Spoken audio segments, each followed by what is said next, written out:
আমরা দেখতে পাই আমাদের অটিজম বৈশিষ্ট্যসম্পন্ন শিশুরা রিপিটেটিভ বিহেভিয়ার করছে, মানে একই আচরণ বারবার করছে, বা ইকোলালিয়ার যে বিষয়টা থাকে একই কথা বারবার বলছে। এগুলো কেন করছে তারা? এখানেও কি আমাদের চ্যালেঞ্জিং বিহেভিয়ারের মধ্যেই এই আচরণগুলো পড়বে? ইকোলেলিয়া মেনলি এটাকে কোনো চ্যালেঞ্জিং বিহেভিয়ার বলা যেতে পারে না। যখন একটা বাচ্চা ল্যাঙ্গুয়েজ শিখছে, ভাষা শিখছে, এটা ভাষা শেখারই একটা ধাপ বলা যেতে পারে। একটা কথা বারবার করে বলছে, এটা একটা ভাষা শেখার ধাপের মধ্যেই পড়ে। এটাকে চ্যালেঞ্জিং বিহেভিয়ার বলা যায় না। আর যেটা রিপিটেটিভ বিহেভিয়ার, যে একই আচরণ বারবার করছে, যেমন হ্যান্ড ফ্ল্যাপিংয়ের কথা বলি, অনেক বাচ্চা কিন্তু কিছুক্ষণ পরপরই কী করছে, হ্যান্ড ফ্ল্যাপ করছে, কিংবা আঙ্গুলের বিশেষ কিছু মুভমেন্ট বারবার করে যাচ্ছে, তাই না?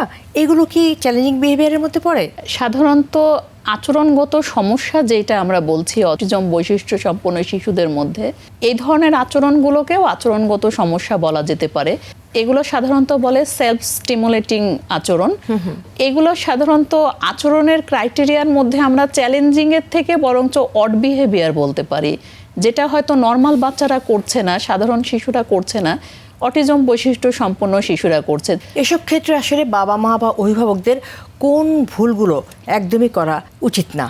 একজন বাবা মা যখন সমাজের বা আত্মীয় স্বজনের কাছে যাচ্ছে, তার বাচ্চাটাকে অ্যাট এ গ্ল্যান্স আমরা দেখে বলতে পারছি যে এটা হয়তো স্পেশাল বাচ্চা বা অটিজম বৈশিষ্ট্য সম্পন্ন বাচ্চা, এটার জন্য তারা হয়তো শাই ফিল করছে, লজ্জা বোধ করছে। অভিভাবকরা বলছেন এই তুমি এটা করো না বারবার করে। কিন্তু আমার মনে হয় যে এই ধরনের তাকে ইনস্ট্রাকশন দিয়েও কোনো লাভ নাই। এটাই আমার মনে হয় যে প্রথম ভুল, যে বারবার তাকে এই বারবার লোডটা দেওয়া যে তুমি এটা করো না। এটা সে নিজেকে অ্যাংজাইটি থেকে দূরে রাখার জন্য বিভিন্ন ধরনের এনভায়রনমেন্টে নিজেকে সেই জায়গাতে অ্যাডাপ্ট করার জন্য, অ্যাডজাস্ট করার জন্যও সে এই ধরনের আচরণগুলো করে থাকে, যে নিজেকে সেলফ স্টিমুলেট করছে সে ওই ধরনের হয়তো মুভমেন্ট দিয়ে। সে চোখে চোখে তাকাতে পারছে না, হয়তো সে হাত নাড়ায় নিজেকে কন্ট্রোল করছে যাতে সে মানে আউট অফ কন্ট্রোল না হয়ে যায় কোনো জায়গায়। মানে সে আসলে সেই পরিবেশের সাথে নিজেকে অ্যাডজাস্ট করার জন্য চেষ্টা করছে।